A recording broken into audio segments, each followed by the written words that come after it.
ओम शांति 11/4/2024 प्रातः मुरली। ओम शांति बाप दादा।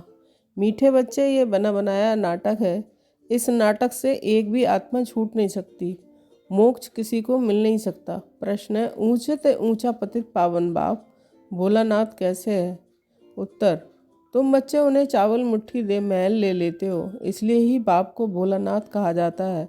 तुम कहते हो शिव बाबा हमारा बेटा है। वह बेटा ऐसा है जो कभी कुछ लेता नहीं है, सदा ही देता है। भक्ति में कहते हैं जो जैसा कर्म करता है वैसा फल पाता है, परंतु भक्ति में तो अल्पकाल का मिलता है। ज्ञान में समझ से करते हैं, इसलिए सदाकाल का मिलता है। ओम शांति। रूहानी बच्चों से रूहानी बाप रूहान कर रहे हैं। वह ऐसे कहेंगे कि रूहानी बाप बच्चों को राजयोग सिखला रहे हैं।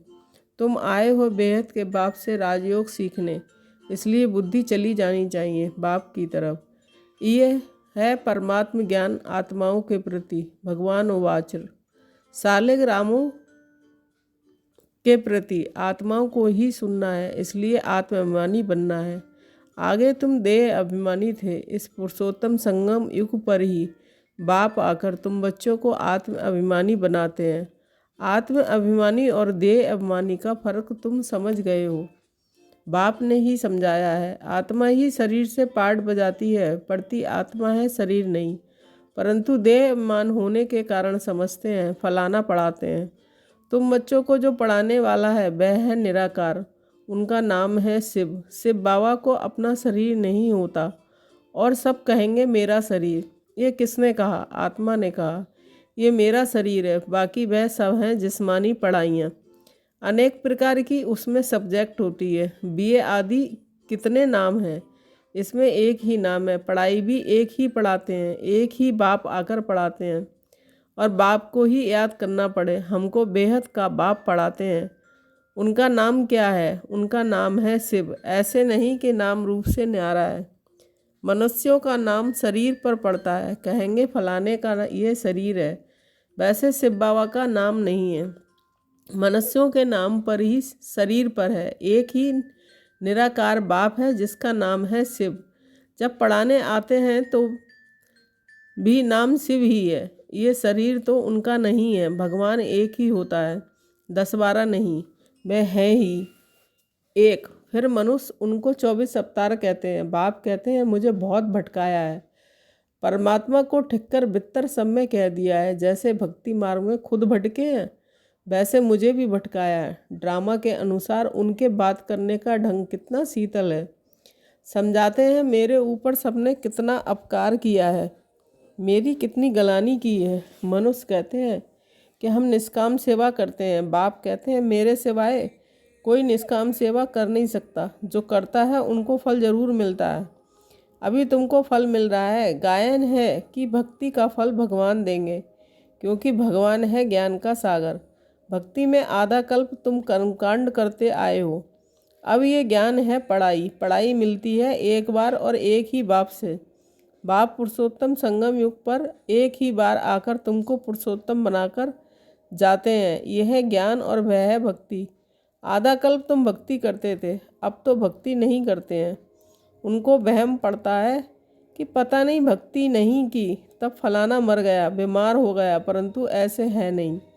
बाप कहते हैं बच्चे तुम पुकारते आए हो कि बाप आकर पतितों को पावन बनाए, सबकी सद्गति करो, तो अब मैं आया हूँ। भक्ति अलग है, ज्ञान अलग है। भक्ति से आधा कल्प होती है रात, ज्ञान से आधा कल्प के लिए होता है दिन। राम राज और रावण राज दोनों बेहद है, दोनों का टाइम बराबर है। इस समय भोगी बनने के कारण दुनिया की वृद्धि जास्ती होती है, आयु भी कम होती है। वृद्धि जास्ती ना हो उसके लिए फिर प्रबंध रचते हैं। तुम बच्चे जानते हो कि इतनी बड़ी दुनिया को कम करना तो बाप का ही काम है। बाप आते ही हैं कम करने, पुकारते भी हैं बाबा आकर अधर्म का विनाश करो, अर्थात सृष्टि को कम करो। दुनिया तो जानती नहीं कि बाप कितना कम कर देते हैं। थोड़े मनुष्य रह जाते हैं, बाकी सब आत्माएं अपने घर चली जाती हैं, फिर नंबरवार पार्ट बजाने आती हैं। नाटक में जितना पार्ट देरी से होता है वह घर से भी देरी से आते हैं। अपना धंधा आदि पूरा कर बाद में आते हैं। नाटक वाले भी अपना धंधा करते हैं, फिर समय पर नाटक में आ जाते हैं पार्ट बजाने। तुम्हारा भी ऐसे ही है, पिछाड़ी में जिनका पार्ट है वह पिछाड़ी में आते हैं। जो पहले पहले शुरू के पार्टधारी हैं वह सतयुग आदि में आते हैं। पिछाड़ी वाले देखो तो अभी आते ही रहते हैं, टाल टालियाँ पिछाड़ी तक आती रहती हैं। इस समय तुम बच्चों को ज्ञान की बातें समझाई जाती हैं और सवेरे याद में बैठते हो, वह है ड्रिल। आत्मा को अपने बाप को याद करना है। योग अक्षर छोड़ दो, इसमें मूंझते हैं। कहते हैं हमारा योग नहीं लगता। बाप कहते हैं अरे बाप को तुम याद नहीं कर सकते हो क्या? ये अच्छी बात है, याद नहीं करेंगे तो पावन कैसे बनेंगे? बाप है ही पतित पावन। बाप आकर ड्रामा के आदि मध्य अंत का राज समझाते हैं। ये वैरायटी धर्म और वैरायटी मनुष्यों का वृक्ष है। सारे सृष्टि के जो भी मनुष्य मात्र हैं सब पार्टधारी हैं। कितने ढेर मनुष्य, हिसाब निकालते हैं। एक वर्ष में इतने करोड़ पैदा हो जाएंगे, फिर इतनी जगह ही कहाँ है? तब बाप कहते हैं मैं आता हूँ लिमिटेड नंबर करने। जब सभी आत्माएं ऊपर से आ जाती हैं, हमारा घर खाली हो जाता है, बाकी भी जो बचत है वह भी आ जाती है। झाड़ कभी सूखता नहीं, चलता आता है। पिछाड़ी में जब वहाँ कोई रहता नहीं, फिर सभी जाएंगे। नई दुनिया में कितने थोड़े थे, अब कितने ढेर हैं। शरीर तो सबका बदलता जाता है, वह भी जन्म वहीं लेंगे जो कल्प कल्प लेते हैं। ये बल ड्रामा कैसे चलता है, सिवाय बाप के कोई समझा ना सके। बच्चों में भी नंबरवार पुरुषार्थ के अनुसार समझते हैं। बेहद का नाटक कितना बड़ा है, कितनी समझाने की बातें हैं। बेहद का बाप तो ज्ञान का सागर है, बाकी तो सब लिमिटेड हैं। वेद शास्त्र आदि कुछ बनाते हैं, जास्ती तो कुछ बनेगा नहीं। तुम लिखते आए हो शुरू से लेकर तो कितनी लंबी चौड़ी गीता बन जाए। सब छपता जाए तो मकान से भी बड़ी गीता बन जाए। इसलिए बड़ाई दी है सागर को स्याही बना दो। फिर ये भी कह देते हैं कि चिड़ियाओं ने सागर को हप किया। तुम चिड़ियाएँ हो, सारे ज्ञान के सागर को हप कर रही हो।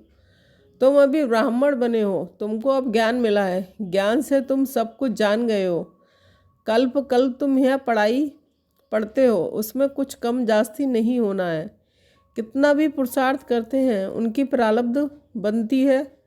हर एक समझ सकते हैं कि हम कितना पुरुषार्थ कर कितना पद पाने के लायक बन रहे हैं। स्कूल में भी नंबरवार इम्तिहान पास करते हैं। सूर्यवंशी चंद्रवंशी दोनों बनते हैं। जो नापास होते हैं वह चंद्रवंशी बनते हैं।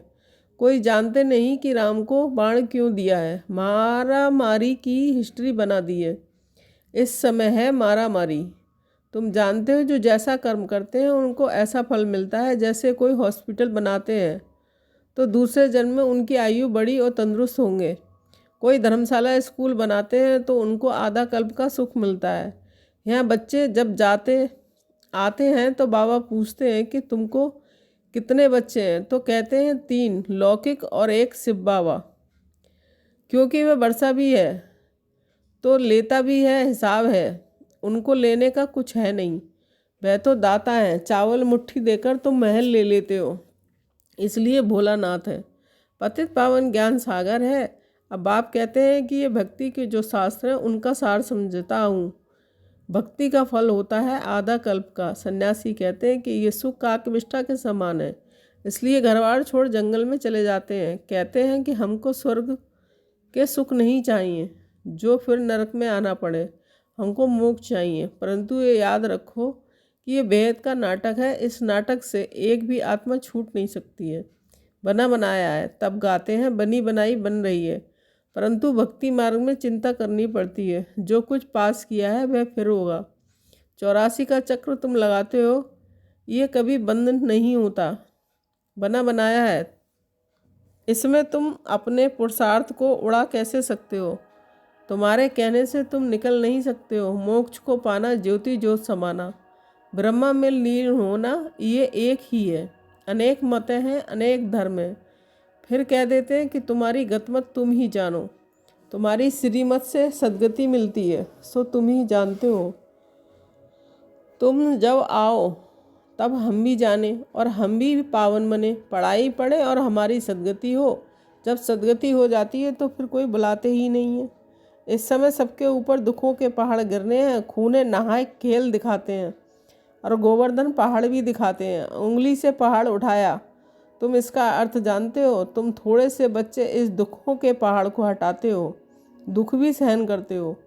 तुमको वशीकरण मंत्र सभी को देना है। कहते हैं तुलसीदास चंदन घिसे तिलक रजाई को तुमको मिलता है अपनी मेहनत से। तुम राजाई के लिए पढ़ रहे हो। राजयोग जिससे राजाई मिलती है वह पढ़ाई वाला एक ही बाप है। अब तुम घर में बैठे हो, ये दरबार नहीं है। दरबार उसको कहा जाता है जहाँ राजाएं महाराजाएं मिलते हैं। ये पाठशाला है। समझाया जाता है, कोई ब्राह्मणी भिखारी को नहीं ले जा सकती है। पतित वायुमंडल को खराब करेंगे, इसलिए अलाउ नहीं करते हैं। जब पवित्र बने तब अलाउ किया जाए। अभी कोई कोई को अलाउ करना पड़ता है। अगर यहाँ से जाकर पतित बने तो धारणा नहीं होगी। ये हुआ अपने आप को श्रापित करना। विकार है ही रावण की मत। राम की मत छोड़ रावण की मत से विकारी पत्थर बन पड़ते हैं। ऐसी गरुड़ पुराण में बहुत रोचक बातें लिख दी हैं। बाप कहते हैं मनुष्य मनुष्य ही बनता है, जानवर आदि नहीं बनता। पढ़ाई में कोई अंधश्रद्धा की बात नहीं होती है। तुम्हारी ये पढ़ाई है, स्टूडेंट पढ़कर पास होकर कमाते हैं। मीठे मीठे सिकीलदे बच्चों के प्रति माता पिता बाप दादा का याद प्यार गुड मॉर्निंग। रूहानी बाप की रूहानी बच्चों को नमस्ते। हम रूहानी बच्चों की रूहानी माता पिता बाप दादा को याद प्यार गुड मॉर्निंग, नमस्ते नमस्ते, शुक्रिया बाबा शुक्रिया। धारणा के लिए मुख्य सार 1 पॉइंट। वशीकरण मंत्र सबको देना है। पढ़ाई की मेहनत से राजाई का तिलक लेना है। इन दुखों के पहाड़ को हटाने में अपनी उंगली देना है। 2 पॉइंट। संगम युग पर पुरुषोत्तम बनने का पुरुषार्थ करना है। बाप को याद करने की ड्रिल करनी है। बाकी योग योग कह मूंझना नहीं है। वरदान, सेवा में विघ्नों को उन्नति की सीढ़ी समझ आगे बढ़ने वाले निर्विघ्न सच्चे सेवाधारी भग। स्पष्टीकरण, सेवा ब्राह्मण जीवन को सदा निर्विघ्न बनाने का साधन भी है और फिर सेवा में ही विघ्नों का पेपर भी ज़्यादा आता है। निर्विघ्न सेवाधारी को सच्चा सेवाधारी कहा जाता है। विघ्न आना ये भी ड्रामा में नूद है। आने ही हैं और आते ही रहेंगे, क्योंकि ये विघ्न पेपर अनुभवी बनाते हैं।